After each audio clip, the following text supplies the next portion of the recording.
nongeye kugusuhuza muvandimwe, Imana iguhe umugisha.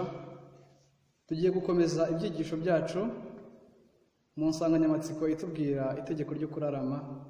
Tugiye kureba umugabane wa kabiri w'icyigisho cyitwa urubanza kagenzuzi. Ndibwira ko niba iki ngiki ugiye kucyumva icyo utaracyumvise, ni byiza yuko nacyo ugishaka, kuko ni ingenzi cyane, kirakomereza aho icyejo cyagereje.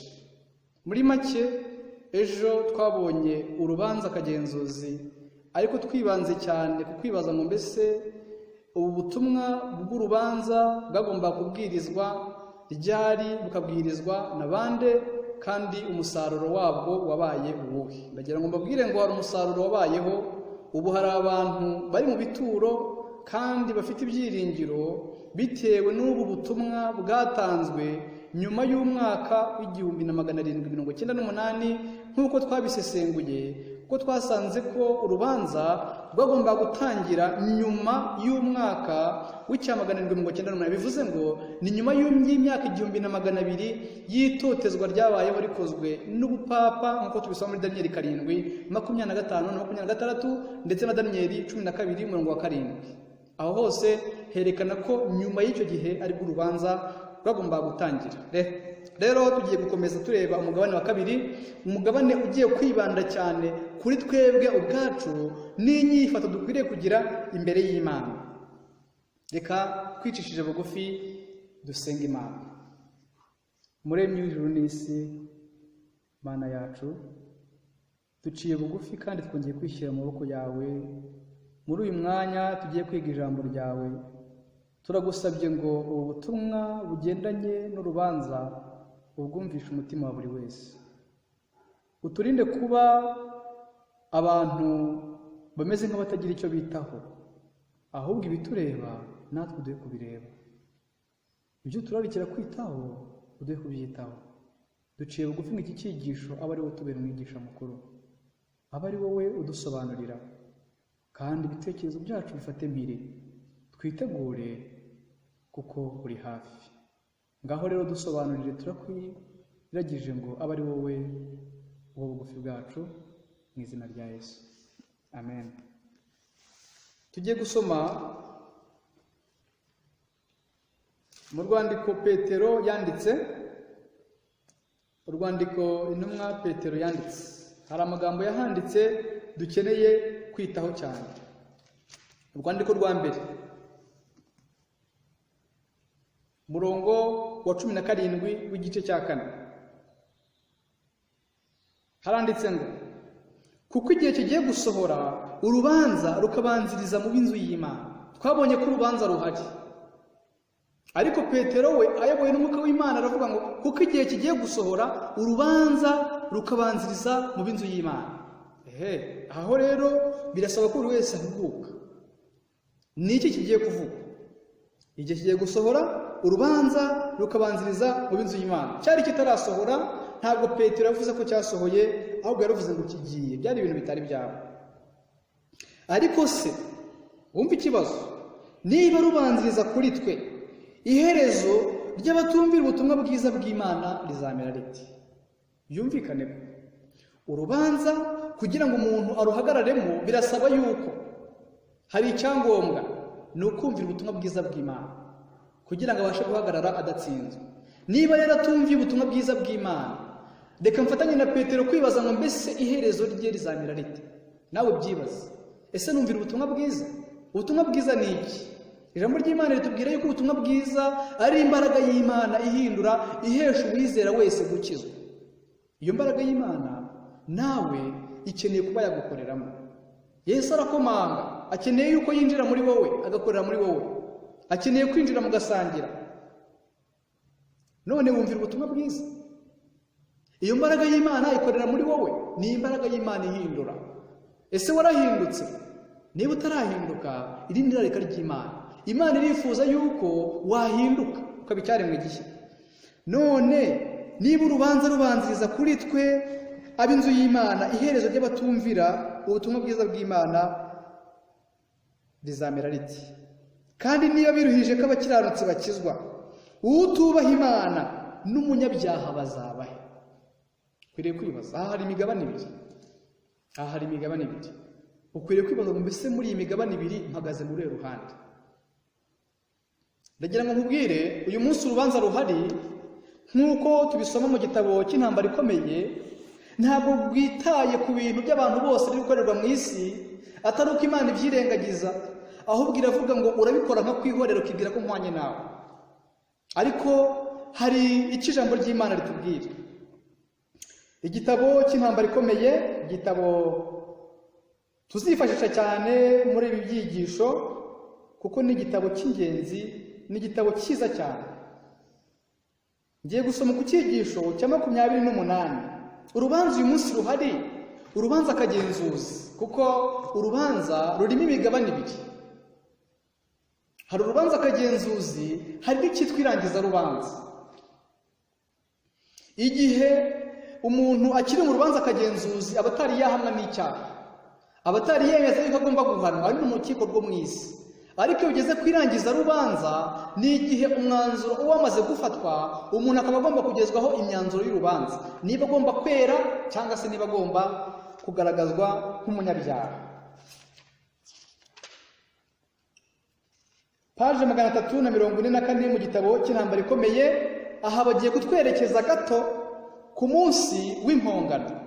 Umunsi w'impongano mu Bisirayeli, nushaka gusoma uzasoma Balewi 23, uzareba iby'iminsi mikuru yabagaho, kandi uzasanga yuko muri iyo minsi mikuru habaga harimo n'umunsi mukuru w'impongano. Uwo munsi niwo wasozaga iminsi mikuru uko ari 7, kuko wazaga ku ndunduro cyangwa se ku iherezo ry'iminsi mikuru yabaga yitwa iminsi mikuru y'ingando. Ni ukuvuga ngo ni igihe Abisirayeli bose basabwaga kuza ku buturo bwera, kandi uwo munsi ukaba umunsi wo kwiyiriza ubusa no kwicisha bugufi imbere y'Imana.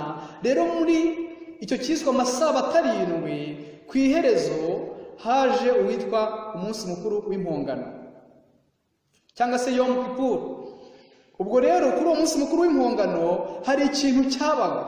Kuri uwo munsi nibwo ubuturo bwera bwezwaga, nibwo mu minsi yose igizwe umwaka yabaga irangiye, Imana yabaga yaragiye igafata ibyaha by'Abayisirayeli bemeye kwihana, ariko bigashyirwa ku mutambyi, bikava bwa mbere byavaga ku munyabyaha wakoze icyaha bikajya ku gitambazanyi.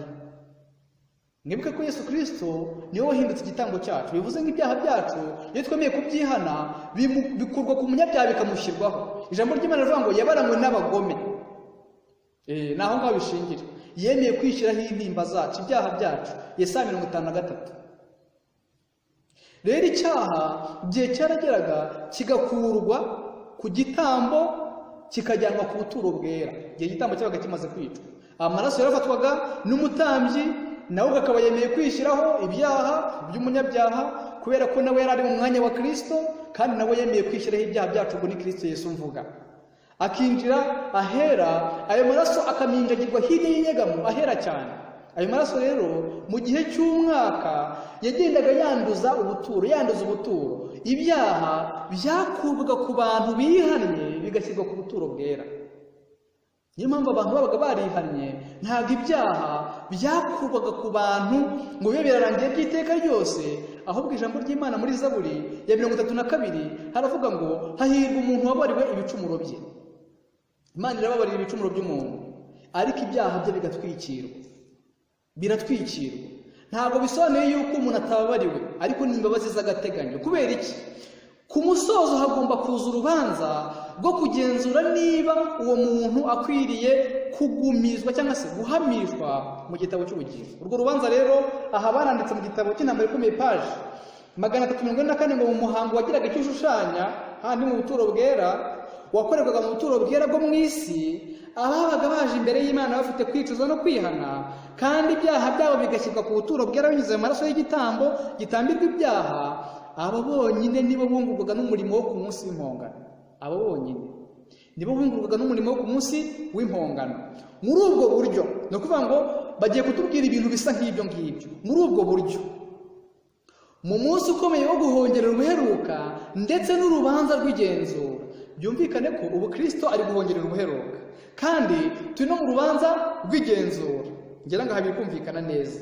Baratubwiye ngo ibyitabwaho gusa ni iby'ubwoko bw'Imana. Hahandi twasomye muri mu rwandiko rwa mbere rwa Petero 4:17, urubanza ruhereye ku inzu y'Imana. Ndagira ngo mbabwire ngo uyu munsi urubanza rw'abantu b'Imana ruri gucibwa.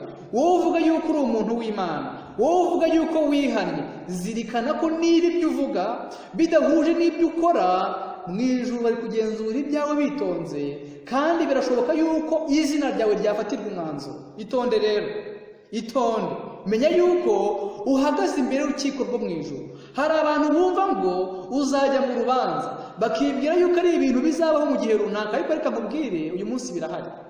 Niba ijambo ry'Imana rivuga ngo uyu munsi niwumva ijwi ryawe ntiwinangire umutima. Hari ikintu kimwe kigaragaza yuko iyo urubanza rw'umuntu rugezweho abimenya, nuko atangira guhabwa ubutumwa budasanzwe, atangira guhabwa imiburo atari yarigeze ahabwa. Bivuze ngo Imana ibitangiye gukabakaba umutima we kubw'umwuka wera, kandi imurarikira kwita ku biri kubera mu ijuru. Aho hantu rwose ukwiriye kuhitaho. Ushobora kwibaza ngo mbese kuvuze ngo urubanza rwahereye ku inzu y'Imana, none ubwo abantu batubaha Imana bo ntabwo bari gucirwa urubanza? Abo nabo imibereho yabo irasuzumwa. Ariko hari ikintu ijambo ry'Imana rivuga, Pawulo ayobowe n'umwuka w'Imana yanditse mu rwandiko rwa mbere rw'Abakorinto. Urwandiko rwa mbere yandikiye itorero ry'i Korinto mu gice cya 6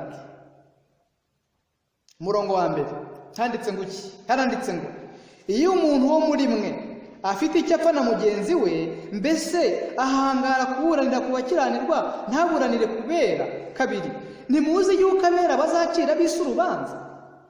Ntimuzi yuko abera bazacira ab'isi urubanza?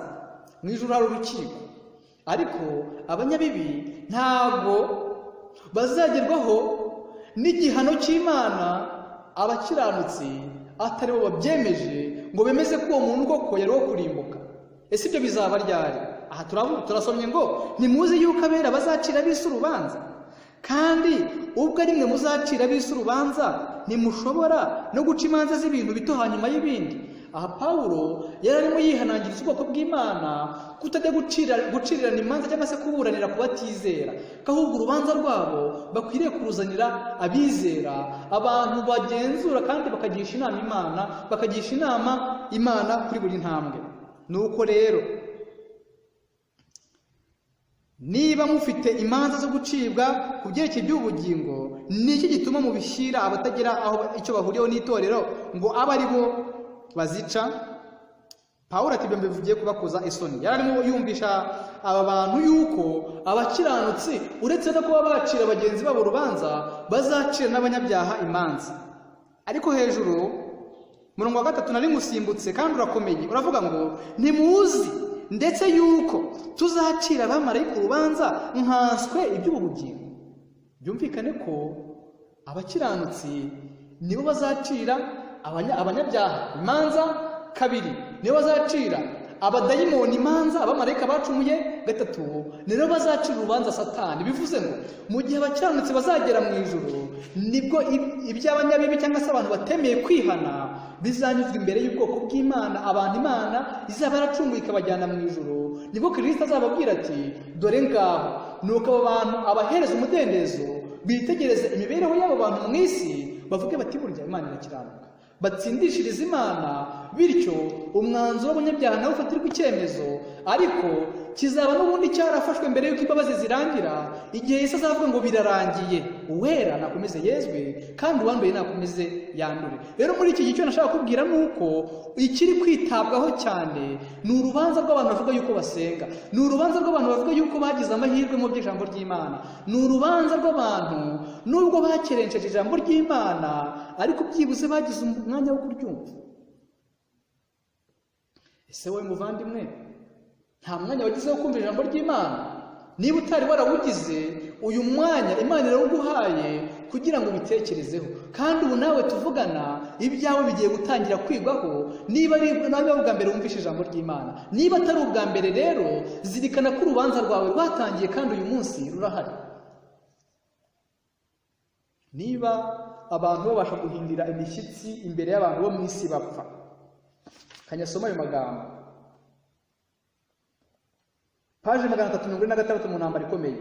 Amatsiko menshi abantu bagira mu gihe baba bategereje imyanzuro y'inkiko zo mu isi, nyamara bahinda umushyitsi, yerekana amatsiko agaragazwa mu nkiko zo mu ijuru igihe amazina yanditswe mu gitabo cy'ubugingo yongera kugaragazwa imbere y'umucamanza w'isi yose. Amazina yanditswe mu gitabo cy'ubugingo ariko agiye kongera kugaragazwa imbere y'umucamanza. Mwe twabonye mu cyigisho cy'ejo umukuru nyir'ibihe byose, kandi hari n'umucamanza mukuru ari we Kristo Yesu. Ni ukuvuga ngo icyo ukeneye ni iki? Icyo nkeneye ni iki? Ukeneye guhakirizwa kuri Kristo, reka mbyite gutyo. Ukeneye kumwihakishaho, ukamushakaho ubucuti, kuko ni umucamanza mukuru, kandi uyu munsi nawe ibyawe bibasha guhinduka. Kristo yatanze ikiguzi gikomeye cyitwa amaraso ye kugira ngo ucungurwe. Bityo muri uru rukiko, niba umwishingikirijeho, yiteguye kuvuga ati data, amaraso yanjye, kandi ukababarirwa. None se urabyemera? Uzahagarara adatsinzwe gusa nuwemeye kwishingikiriza kuri Kristo. Ndakurarika. Kandi ijambo ry'Imana riratubaza ngo ninde uzahagarara adatsinzwe. Ibyeshu igice cya 6. Rero ugomba guhagarara adatsinzwe ni uwishingikiriza kuri Kristo, kuko paje 347 aravuga ngo umurimo w'urubanza rw'igenzura n'ubonagurwa kw'ibyaha ugomba kurangira mbere y'uko Kristo agaruka ku mwami, kubera ko abapfuye bazacirwa imanza zishingiye ku byanditswe mu bitabo. Ntabwo bishoboka ko ibyaha by'abantu bishobora guhanagurwa nyuma y'urubanza ruzagenzurirwamo ibyaha byabo. Uyu munsi ufite amahirwe yo gukora icyo wakora kuri dosiye yawe, kuko n'abantu amazina yabo anditswe mu gitabo cy'ubugingo barasabwa uyu munsi kwibabariza imbere y'Imana bakicisha bugufi. Ku munsi w'impongano Abisirayeli bose bagomba kwicisha bugufi imbere y'Imana, bakiyiriza ubusa. Ntabwo baga ari umunsi wo guseka. Kandi uyu munsi wabanzirizwaga n'impanda. Niyo mpamvu uyu munsi impanda ziri kuvuzwa. Muvandimwe, itegure. Ndabizi neza ko Kristo uwo murimo w'ubuvugizi ari gukorera mu ijuru vuba aha ugiye kugera ku musozo. Ese urahitamo kuba mu ruhe ruhande? Hari urubanza, nibyo ndi kukwibutsa, rwaratangiye mu cya 884. Mu cya 844 urwo rubanza rwaratangiye, kandi uyu munsi rurahari. Rumaze imyaka 176. Bizirikane muvandimwe. Ese izina ryawe ko rigezweho? Izina ryawe ko vuba aha cyane naryo rigiye gufatirwa umwanzuro? Nuhe mwanzuro uri bufatwe? N'ubugingo cyangwa n'urupfu? Uhirwa nuwo wari ibicumuro bye, ibyaha bye bigatwikirwa. Hari impamvu ikomeye Satani atifuza yuko umuntu yihana. Ni inyungu ze bwite, ntabwo ari izawe muvandimwe. Iyo Satani abuze umuntu kwihana, hari ikintu abagendereye. Abavuga ati ntabwo nzazira ibyaha byanjye, ngo nzira ibyaha by'abakiranutsi bihannye, ndetse n'ibyo uri kwihana uyu munsi. Kuko hari ikintu ukwiriye kuzirikana.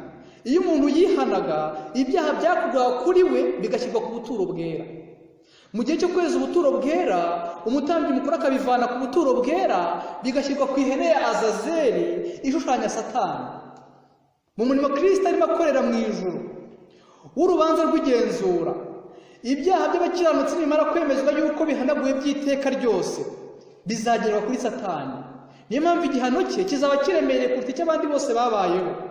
Azabazwa ibye, abazwe n'ibyo abakiranutsi ibihumbi n'ibihumbi bemeye kwihana. Muvandimwe, ntabwo mu cyifuzo cya Satani nawe uri mu bo yifuza yuko yazazira ibyabo, nubwo ari we nyirabayazana wabyo. Emera kwihana kugira ngo n'ibyaha byawe wakoze, ibyo wavukiyemo n'uyu munsi ukaba ukibikora, bimugerekweho. Wikomeza kuba inshuti ya Satani, ntabwo agukunda, arifuza ko warimbuka, arifuza ko uhinduka umuhigo we. Rero mu gihe turi mu rubanza, muvandimwe, menya yuko buri kintu cyose kiri kugenzurwa. Dushobora kureba gato mbere yuko dusoza ku mugabo dusoma mu gitabo cya Daniyeli, umugabo witwa Belushazari. Belushazari yari umugabo wayoboraga igihugu gikomeye cyane, cyari kiyoboye isi yose, cyitwa Babuloni. Belushazari. Daniyeli mu gice cya 5. Daniyeli igice cya 5 hatubwira iki?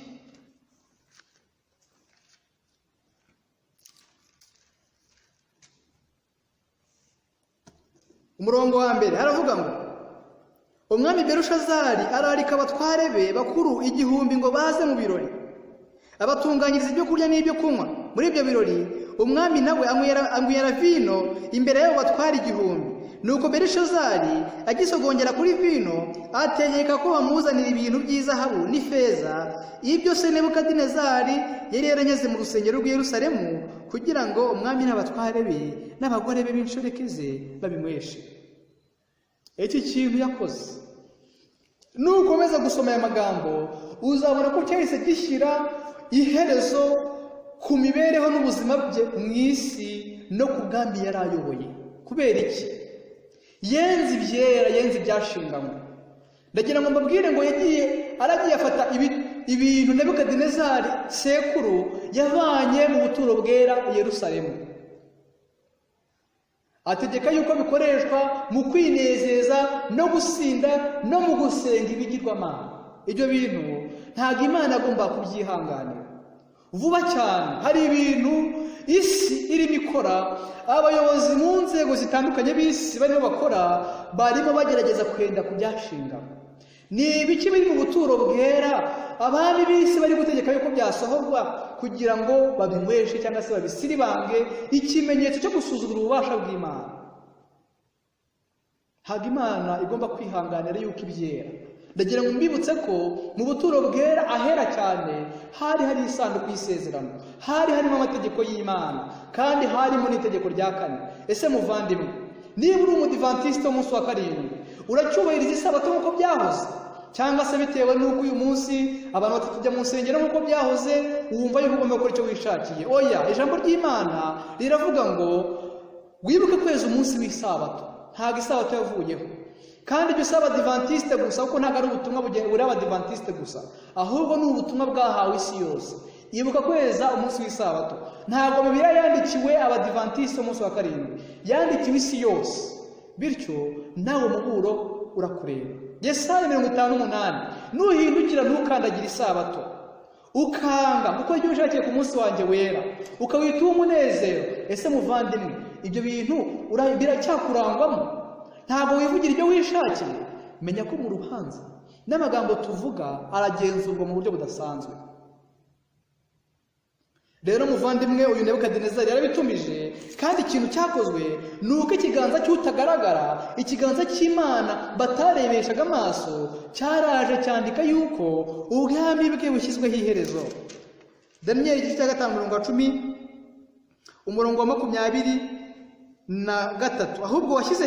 ahubwo wishyize hejuru ugomera Uwiteka Imana nyir'ijuru, kandi n'uyu munsi niko biri, bakuzanira ibintu byo mu nzu yayo, kugira ngo wowe n'abatware bawe n'abagore bawe n'inshoreke zawe mubinyweshe vino, maze uhimbaza ibigirwamana by'ifeza n'iby'izahabu n'iby'imiringa n'iby'ibyuma n'iby'ibiti n'iby'amabuye, bitareba ntibyumve ntibinitegereze, ariko Imana ifite umwuka wawe mu kuboko kwayo.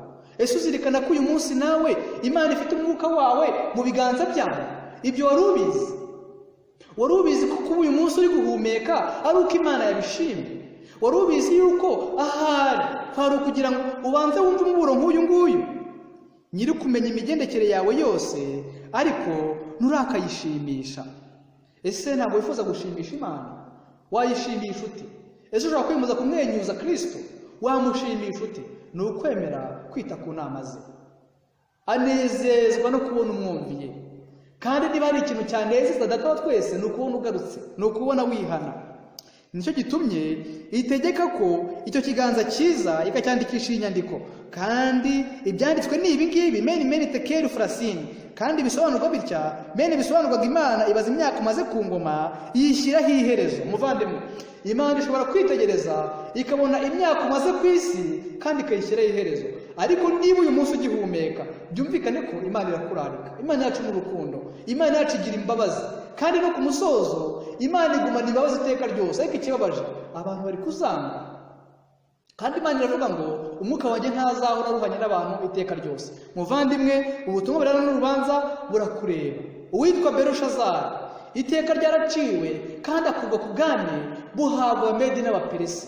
Gushayisha k'uyu mwami byashyize iherezo ku ngoma ya Babuloni yari imaze imyaka myinshi. Rero muvandimwe, rero nshuti, ahari ugushayisha kuriho muri iyi minsi, gusubira inyuma ko bahoze bari mu by'Imana no kutita ku by'Imana ivuga ko abantu bariho muri iki gihe, ibyo bintu biri kugenda bishyira iherezo ku mateka maremare y'iyi si. Ndagira ngo mubwire ngo nta gihe kinini gisigaye Kristo akagaruka. Yitegure rero mu rubanza ruri mu ijuru, usabe Kristo uti: Mwami ndengera. Kristo arahera cyane ku bwawe, ahagaze nk'umuvugizi kandi ahagaze nk'umucamanza. Niyo mpamvu ijambo ry'Imana rivuga mu rwandiko mu gitabo cy'ibyakozwe n'intumwa, aya magambo nifuza gusoma mbere yuko nsoza. Ngiye gusoma amasomo abiri nsoze. Isomo rya mbere, ibyakozwe n'intumwa igice cya 17 umurongo wa 31. Ibyakozwe n'intumwa 17 umurongo wa 31. Handitse ngo iki? Haranditse ngo: kuko yashyizeho umunsi wo gucira ho urubanza rw'ukuri rw'abari mu isi bose, izarucisha umuntu yatoranyije, kandi byabihamije abantu bose ubwo yamuzuye. Uvugwa ni Kristo Yesu, niwe mucamanza mukuru. Ndagusaba ngo wishingikirize kuri we, ari bugufi bwawe. Yesu ubwe, uyu mucamanza dusomye aha ngaha, niwe uvugiye ngo mwemere ko abagaragu banjye munyigireho, nimuze munsange ndabaruhura, namwe muzabona uburuhukiro mu mitima yanyu. Isomo risoza ngiye kurisoma mu gitabo cy'Umubwiriza igice cyaho cya 12. Umubwiriza igice cya 12 ni isomo ukwiye gutekerezaho. Haranditse ku murongo wa 13 ngo: iyi niyo ndunduro y'ijambo, byose byarumviswe. Ahari wenda ushobora kuba nta bintu byinshi wari wakamenya, cyangwa se akaba na byinshi uzi, ariko ijambo ry'Imana riravuze ngo byose byarumviswe. Bene magambo byose kuri wowe nibyo n'uyu munsi wumvise. Hari ibyo wumvise muvandimwe, byose byagenze gute? Byarumviswe. Wubahe Imana. Mwibuke ko nkuko twabibonye mu byesho 14 haravuga ngo mwubahe Imana mugenze gute? Muyihimbaze. Igihe cyo gucira abantu urubanza kirasohoye. Naha ngo wubahe Imana kandi ukomeze amategeko yayo, kuko ibyo ari byo bikwiriye umuntu wese.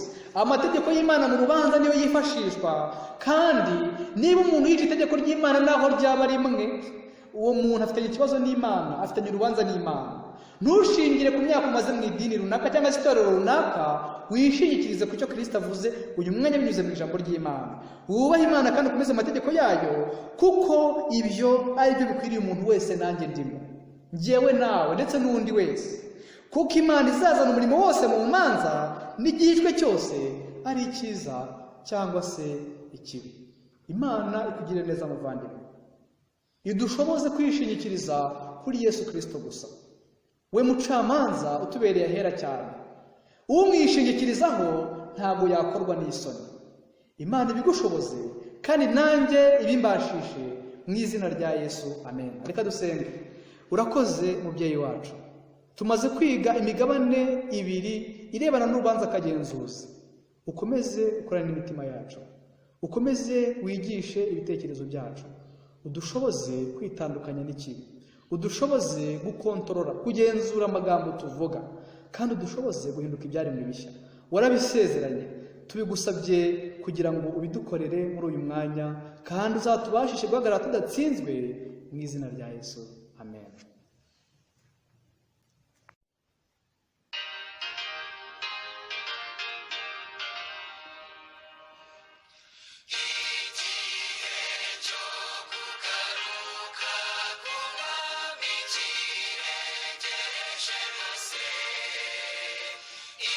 Inyenyeri zicwekere